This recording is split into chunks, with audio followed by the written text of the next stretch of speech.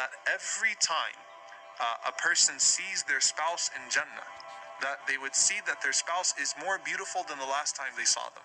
And they would say, and you would say to your wife that you're even more beautiful than the last time I saw you. And she would say, subhanAllah, and you're even more handsome than the last time I saw you.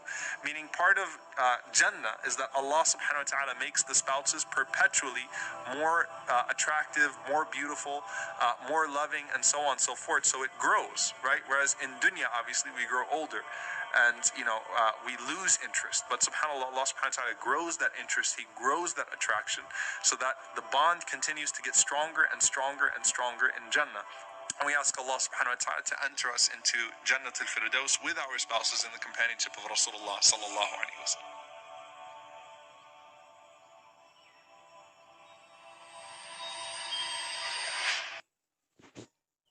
Okay, mashallah, I hope you understood that story. That's a beautiful story about Jannah, or information about the Jannah. Now हम लोग चलते आगे users of must के बारे में, चूँकि वक्त कम है. यूज़र्स ऑफ मस्ट के माना होता है ज़रूर के माने होता है, और ये क्या बताता है, ड्यूटी बताता है और डिटर्मिनेशन, आपका पक्का इरादा कि आपको ये करना ज़रूर करना चाहिए, आपको ये फ़र्ज़ है, जिसे फ़र्ज़ और ज़िम्मेदारी को बताने के लिए मस्ट का इस्तेमाल करते हैं. फॉर एग्ज़ाम्पल, हमें खुदा की इबादत करनी चाहिए. वी मस्ट प्रे अल्लाह. उस हमें अपने माँ बाप का कहना ज़रूर मानना चाहिए. तो हमें वी सब्जेक्ट हम यहाँ पे इस तरह बनाएंगे, वही तरतीब जो हमने इससे पहले सीखी थी. हमें का वी है ना, समझ में आ रही बात. तो हम इसको लेंगे वी के तौर पर से. वी हमें अपने माँ बाप को, वी उसके बाद चाहिए का मीनिंग लिखेंगे वी मस्ट. उसके बाद मानना चाहिए, ओबे. ठीक है, मतलब ज़रूर मानना. ओबे, वी मस्ट ओबे, हमें ज़रूर मानना चाहिए. क्या मानना चाहिए? कहना, अपने माँ बाप का कहना, आवर पेरेंट्स. ठीक है, वी मस्ट ओबे माने हुक्म मानना हो जाएगा, तो we must obey our parents. अच्छा, हमें मूर्ति नहीं पूजनी चाहिए, हमें वी. ठीक है, उसके बाद चाहिए, वी मस्ट नॉट, नहीं चाहिए, वी मस्ट नॉट. क्या नहीं चाहिए? मूर्ति पूजना. पूजना का हो जाएगा. उसके बाद प्रे हो जाएगा. क्या नहीं पूजना चाहिए? मूर्ति, आइडल. समझ में आ रही बात. हमें अपने बड़ों की बेइज्जती नहीं करनी चाहिए. तो उसमें सब्जेक्ट वी हमें हो जाएगा. उसके बाद नहीं चाहिए, नहीं और चाहिए, मस्ट नॉट. ठीक है, उसके बाद क्या नहीं करनी चाहिए? बेइज्जती. We must not insult. किसकी? अपने बड़ों की. ये तरतीब है. एक बार सब्जेक्ट लेंगे, बाकी जो है पीछे से चलेंगे और तीसरे नंबर पे नोट लगाएंगे. आई होप समझ में आ गया. ये बहुत इजी है, आपको बहुत सारी चीज़ें आप पहले से सीख चुके हैं, इसलिए ज़्यादा इसमें डिटेल नहीं बताना. अब इसी तरह के सेंटेंस आपके लिए जो एक्सरसाइज में है, और ये आप इसको एक स्क्रीनशॉट लेकर के इसको आप बनाएं और उसको इसका आंसर जो है हमारे कमेंट सेक्शन में डालें, ताकि हम आपको बताने में आपको हम इसका रिप्लाई दे पाएँ. चलिए, लास्ट पार्ट हम लोग पढ़ेंगे, जो सब्जेक्ट लास्ट नहीं बल्कि फोर्थ पार्ट है. It's vocabulary and word stock है. ठीक है, it's also very important. Meaning जो है रोज़ाना की 10 मीनिंग बढ़ाने के लिए आपको दिया जाता है.